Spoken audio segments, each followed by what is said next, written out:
Hello friends, teach me daily के YouTube channel में आपका स्वागत है। इस चैनल में हम कॉम्पिटिटिव एग्ज़ाम से रिलेटेड टॉपिक्स, प्रॉब्लम्स और ट्रिक्स डिस्कस करते रहते हैं जो कि बिल्कुल फ्री होते हैं और कॉम्पिटिटिव एग्ज़ाम्स को क्रैक करने में बहुत ही हेल्पफुल हो सकते हैं। तो अगर आपने ये चैनल अभी तक सब्सक्राइब नहीं किया है तो आप इसे यहाँ पर से या फिर यहाँ पर से अभी ज़रूर सब्सक्राइब कर लें। रेगुलर अपडेट्स के लिए आप हमारा फेसबुक पेज भी लाइक कर लें।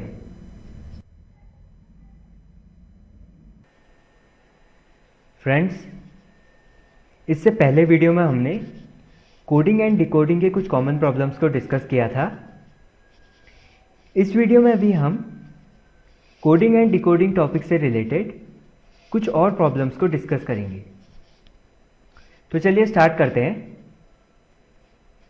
फर्स्ट क्वेश्चन है, अगर ट्रूथ को इस कोड में लिखा जाता है तो फिर फॉल्स को इन चारों में से किस कोड में लिखा जाएगा? ये क्वेश्चन पूछा गया है। तो सबसे पहले हम लिखते हैं कि ट्रूथ को कैसे लिखा जाता है। ट्रूथ को लिखा जाता है SUQ STV SUGI, इस कोड में लिखा जाता है ट्रूथ को। अगर हम इस कोड को ध्यान से देखें तो हमें क्या पता लग रहा है कि जो ये S वर्ड है ये T से T के बाद आएगा, मीन्स +1। इसको अगर छोड़ दें फिर नेक्स्ट वाला Q R के बाद आता है +1, फिर इसको छोड़ के T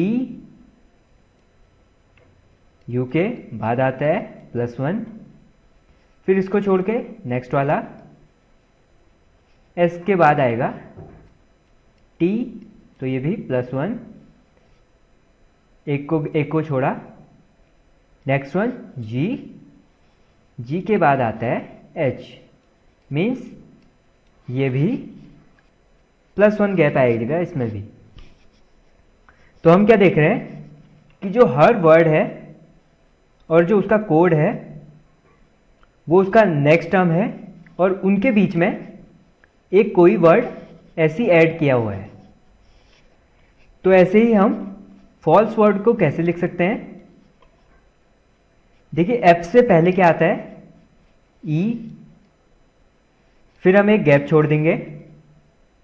A से पहले Z, फिर गैप छोड़ेंगे। L से पहले K, फिर एक गैप छोड़ा। S से पहले R, फिर एक गैप छोड़ा। E से पहले D। तो अब हम क्या करेंगे, इन चारों में से मैच करेंगे कि कौन सा कोड फॉल्स को रिप्रेजेंट करता है। तो अगर हम इसे इन चारों में से मैच करें तो कौन सा वाला होगा? फर्स्ट वर्ड है E, उसके बाद एक छोड़ के Z, फिर एक छोड़ के K, फिर एक वर्ड छोड़ के फिर R, फिर एक वर्ड छोड़ के D है, लेकिन यहाँ पे क्या है? उसके बाद है सीधे। तो ये वाला आंसर, ये वाला ऑप्शन सही नहीं है। नेक्स्ट वाला देखते हैं। फर्स्ट वर्ड E, उसके बाद Z, फिर M, तो इसका मतलब ये भी नहीं है। C वाला देखते हैं। फर्स्ट वर्ड है E, फिर एक छोड़ा, उसके बाद है Z, फिर एक छोड़ा, उसके बाद फिर K यहाँ पे भी है, यहाँ पे भी है, फिर एक वर्ड छोड़ा, फिर उसके बाद आया R यहाँ पे भी है, फिर एक और वर्ड छोड़ा और लास्ट में D, यहाँ पे भी D है। तो इसका मतलब कौन सा ऑप्शन सही होगा? C वाला। चलिए नेक्स्ट क्वेश्चन करते हैं।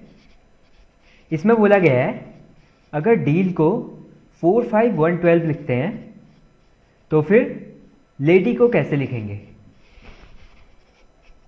देखिए डी वर्ड कौन सा होता है अल्फाबेट में, फोर्थ वर्ड होता है, ई फिफ्थ वर्ड होता है, ए फर्स्ट वर्ड होता है, एल।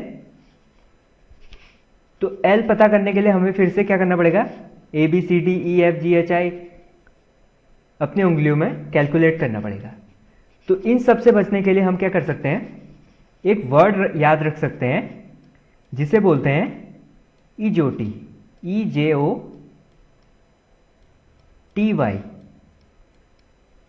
तो ये इजोटी वर्ड क्या है, इस वर्ड से ये पता लग जाता है कि कौन सा अल्फाबेट कौन से नंबर का है। जैसे ई वर्ड है पांचवें नंबर का, जे 10वें नंबर का, ओ 15वें, टी 20वें और वाई 25वां। तो इस सिंपल से वर्ड को याद करके आप किसी भी अल्फाबेट का पता कर सकते हैं कि वो कौन से नंबर पे आते हैं, और इससे आपका बहुत सा टाइम बच सकता है। आपको बार बार ये पता नहीं करना पड़ेगा कि डी वर्ड कौन से में आता है, फिर वाई कौन से में आता है, अंगुलियों में गिनते गिनते। तो आप इस वर्ड से आसानी से पता कर सकते हैं कि कौन सा वर्ड कब आएगा। तो लेडी वर्ड को हम कैसे लिख सकते हैं, देखिए एल आता है जे के बाद, जे है 10वां वर्ड, के एल। तो फर्स्ट वर्ड 12, ए 1, डी 4, ये तो सभी को पता है, वाई, तो वाई वर्ड है 25।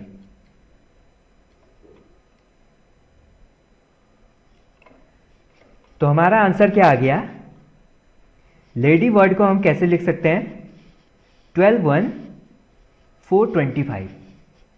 और यही क्या है, इसका आंसर है। चलिए नेक्स्ट क्वेश्चन करते हैं। इसमें बोला गया है अगर a = 2 है, m = 26 है, z = 52 है, तो BET को हम कैसे लिख सकते हैं इन चार ऑप्शन में से। तो हम सबसे पहले क्या करते हैं, EJOTY वर्ड लिख लेते हैं यहां पे, EJOTY, जिसमें E वर्ड होता है 5वां, J 10वां, O 15वां, T 20वां और Y 25वां। तो इसमें हम देख रहे हैं इन्होंने A को 2 लिखा है, जबकि A क्या होता है, 1 होता है। तो मीन्स इन्होंने क्या किया है, 2 इसके साथ मल्टीप्लाई किया है, तब जाके A = 2 हो रहा है। ऐसे ही M क्या होता है, M होता है JKLM, 13 होता है, M होता है 13। तो इन्होंने लिखा है 26, तो इसका मतलब इसमें भी 2 मल्टीप्लाई किया है। ऐसे ही Z होता है, Y है 25, तो Z होगा 26, लास्ट वर्ड है अल्फाबेट का। तो यहां पे भी उन्होंने क्या किया है, 2 से मल्टीप्लाई किया है, तो 26 2 जा होता है 52। तो BET वर्ड को हम कैसे लिख सकते हैं, देखिए B वर्ड होता है 2 दूसरे नंबर का, लेकिन हम क्या करेंगे, इसमें 2 मल्टीप्लाई करेंगे जैसा कि इन्होंने इन वर्ड्स में किया हुआ है। प्लस E होता है 5वां वर्ड, इसमें भी 2 मल्टीप्लाई करेंगे। प्लस T होता है 20वां वर्ड, इंटू 2, इसमें भी 2 मल्टीप्लाई करेंगे तो कितना आएगा, 2 2 ज़ा 4 प्लस 5 2 ज़ा 10 प्लस 22 ज़ा 40। तो लास्ट में कितना आया, 40 प्लस 10 50, 54। तो BET को हम कैसे लिख सकते हैं, 54, और 54 मीन्स बी वाला ऑप्शन राइट है।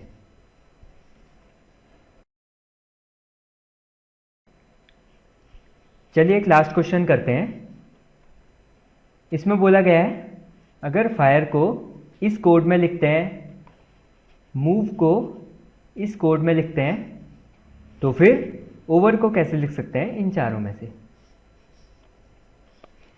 देखिए फायर को कैसे लिखा है इन्होंने, QHOE, और मूव को ZMWE। तो फिर ओवर को कैसे लिखेंगे। देखिए जो ये ओवर वर्ड है इसको हम यहां पे ढूंढने की कोशिश करते हैं कि ओवर वर्ड है यानी यहां पे OVE और R, और हम देख रहे हैं कि जो हर वर्ड है उसका जो यहाँ पे कोड दिया हुआ है वो डिफरेंट है।